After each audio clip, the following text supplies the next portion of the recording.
जागरण खबरनामा सुनने वाले तमाम महत्वपूर्ण श्रोताओं को सुरभि का नमस्कार है। शुरुआत करते हैं आज की सभी बड़ी खबरों की। तेजी से फैल रहा कोरोना, 4000 के करीब पहुंचे एक्टिव केसेस। कोरोना वायरस एक बार फिर देश में तेजी से फैल रहा है। देश में कोविड-19 के एक्टिव केस 4000 तक पहुंच गए हैं। वहीं कोरोना के कारण 4 लोगों की मौत भी हो गई है। स्वास्थ्य मंत्रालय ने कोरोना वायरस के एक्टिव केसेस से जुड़ी जानकारी साझा की। मंत्रालय की आधिकारिक वेबसाइट पर मौजूद आंकड़ों के अनुसार रविवार यानी कि 1 जून तक देश में कोरोना के कुल 3,961 एक्टिव केसेस मिल चुके हैं। स्वास्थ्य मंत्रालय के अनुसार पिछले 24 घंटों में कोरोना के सबसे ज्यादा 47 मामले दिल्ली में मिले हैं और इसी के साथ दिल्ली में कोविड के 483 एक्टिव केसेस अब हो चुके हैं। वहीं देश में कोरोना के सबसे ज्यादा एक्टिव केसेस केरल में मौजूद हैं, जिनकी संख्या 1435 यानी कि 1437 है। वहीं आरएसएस के बड़े नेता पर एफआईआर, पुलिस ने भड़काऊ भाषण देने का लगाया आरोप। राष्ट्रीय स्वयंसेवक संघ यानी कि आरएसएस के वरिष्ठ नेता कल्लाडका प्रभाकर भट्ट के खिलाफ पुलिस में शिकायत दर्ज की गई है। उन पर दक्षिण कन्नड़ में भड़काऊ भाषण देने का आरोप लगाया गया है। पुलिस की एफआईआर में आरोप है कि कल्लाडका प्रभाकर भट्ट ने 12 मई को दक्षिण कन्नड़ में एक भाषण दिया था। यह भाषण हिंदुत्ववादी कार्यकर्ता सुहास शेट्टी की शोक सभा में दिया गया था। आपको बता दें कि 1 मई को मंगलुरु में सुहास शेट्टी की बेरहमी से हत्या कर दी गई थी। वहीं पुलिस के अनुसार सुहास की हत्या के बाद 12 मई को मंगलुरु के कवलतपुर में गांव के माडवा पैलेस कन्वेंशन हॉल में शोक सभा आयोजित की गई।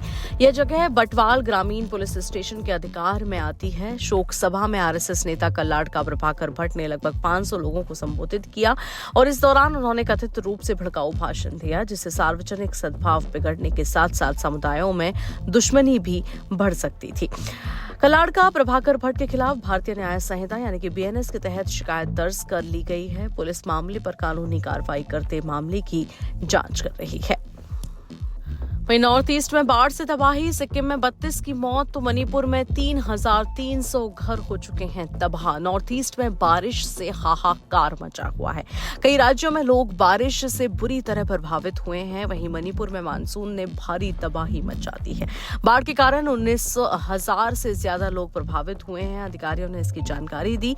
अधिकारी ने बताया है कि पिछले 4 दिनों में लगातार मूसलाधार बारिश के कारण आई बाढ़ से 3,365 घर क्षतिग्रस्त हो गए हैं और ऐसे में लोगों की मुश्किलों को कम करने के लिए 31 राहत शिविर कैंप खोले गए हैं, जिनमें से अधिकतर इम्फाल पूर्वी जिले में हैं। वहीं पूर्वोत्तर राज्यों जैसे कि असम, सिक्किम, मिजोरम, अरुणाचल प्रदेश और मणिपुर में लगातार बारिश, बाढ़ और भूस्खलन से कई मौत हो गई हैं और कई लोग घायल हो गए हैं। सिक्किम में फंसे पर्यटकों को अब पुलिस, निवासियों, वन कर्मियों और लांचुंग होटल एसोसिएशन की कोशिश से सक्रिय रूप से निकाला जा रहा है।